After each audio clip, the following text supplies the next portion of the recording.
निगरान वज़ीर-ए-आज़म अनवारुल हक काकड़ की ज़ेर सदारत SIFC के एपेक्स कमेटी का इजलास जारी। स्पेशल इन्वेस्टमेंट फैसिलिटेशन काउंसिल के इजलास में army chief general Asim Munir, निगरान वफाकी वज़रा समेत एपेक्स कमेटी मेंबरान शरीक। इजलास में सरमायाकारी से मुताल्लिक़ उमूर का जायज़ा लिया जा रहा है।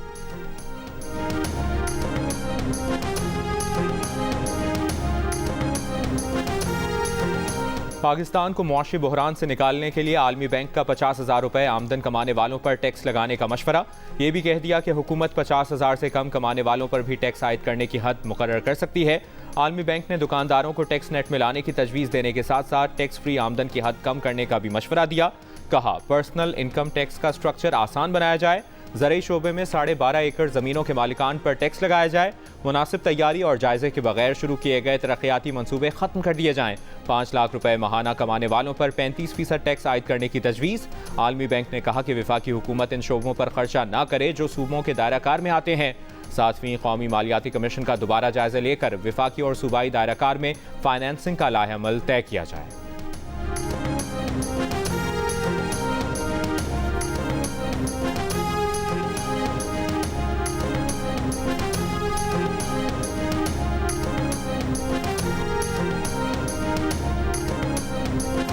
चेयरमैन PTI सदर पर मायूस हैं कि वो आईनी किरदार निभा नहीं सके। सदर ने 90 दिन में इलेक्शन करवाने थे, अपना इख्तियार इस्तेमाल नहीं किया। चेयरमैन PTI की बहन अलीमा खान की मीडिया से गुफ्तगू। कहा, चेयरमैन PTI का कहना है कि साइफर केस में तवील कैद की तैयारी हो रही है, उनका वजन कम हो गया है लेकिन जज्बे बुलंद हैं। जेल में डालना है तो डाल दें, हम साजिश को कभी कबूल नहीं करेंगे।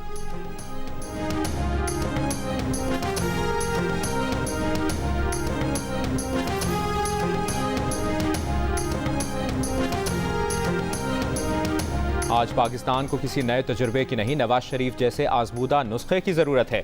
रहनुमा मुस्लिम लीग नून एहसन इकबाल की प्रेस कॉन्फ्रेंस। कहा, 2013 में मुस्लिम लीग नून को आज से ज़्यादा मुश्किल हालात का सामना था। आज पाकिस्तान का नौजवान इसी तरह मायूस है जैसे 2013 में था।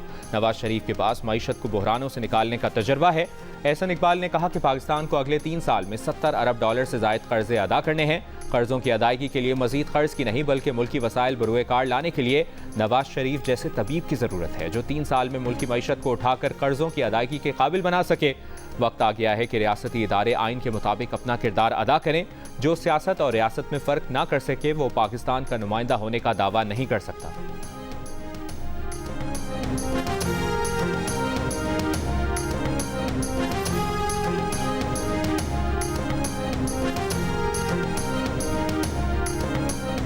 डेरा इस्माइल खान की तहसील कुलाची के पुलिस स्टेशन पर दहशतगर्दों का हमला। पुलिस की जवाबी फायरिंग के बाद दहशतगर्द फरार हो गए। हमले में कोई जानी नुकसान नहीं हुआ।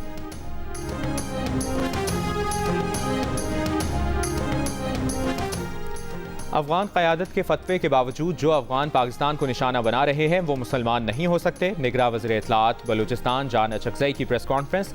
कहा, पाकिस्तान में हुए दहशतगर्द हमलों में अफगान दहशतगर्द मुलविस हैं। गैर कानूनी तौर पर पाकिस्तान में मुकीम अफगान बाशिंदों का खात्मा नागुज़ीर हो चुका है।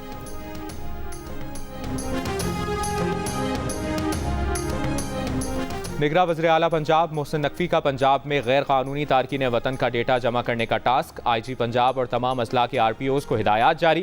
गैर कानूनी तारकीन के शनाख्ती कार्ड्स की बाकायदा तस्दीक की जाएगी।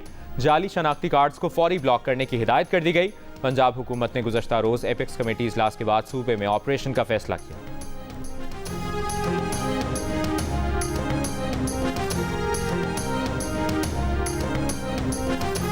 अमरीकी वज़ीर दिफा लॉर्ड जे ऑस्टिन का army chief general Asim Munir को टेलीफोन।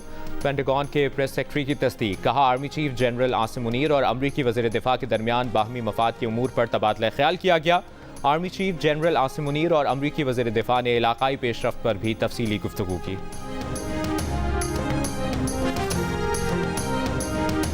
रुपए के मुकाबले में डॉलर की कदर में कमी का रुझान बरकरार। इंटरबैंक में डॉलर 1 रुपया 7 पैसे कम हो गया।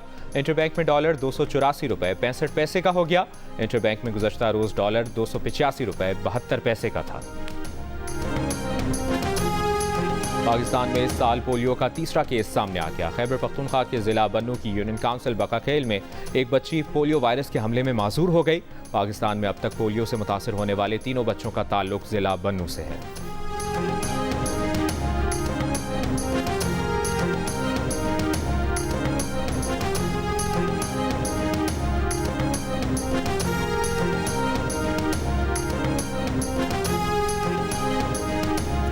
कमिश्नर कराची ने 20 रुपये इजाफे के साथ फी किलो दूध की कीमत 200 रुपये मुकर्रर कर दी। सरकारी रेट लिस्ट जारी होने के बावजूद दुकानदार इस पर अमल नहीं कर रहे। कराची में दूध का सरकारी रेट आज 200 रुपये फी किलो हुआ, लेकिन पिछले कई महीनों से दूध फरोश शहरियों से फी किलो दूध की कीमत 220 और 230 रुपये वसूल कर रहे हैं। शहरी कहते हैं चूंकि कोई पूछने वाला नहीं, इसलिए दुकानदार हमेशा मनमानी करते हैं।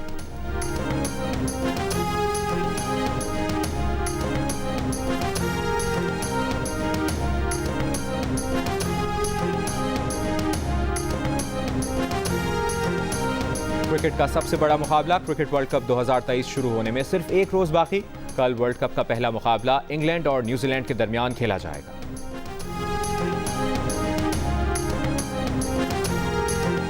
और पाकिस्तान ने कबड्डी इवेंट के सेमीफाइनल के लिए क्वालिफाई करके एक मेडल कंफर्म कर लिया। आखिरी ग्रुप मैच में पाकिस्तान कबड्डी टीम ने मलेशिया के खिलाफ 58-35 से कामयाबी हासिल की।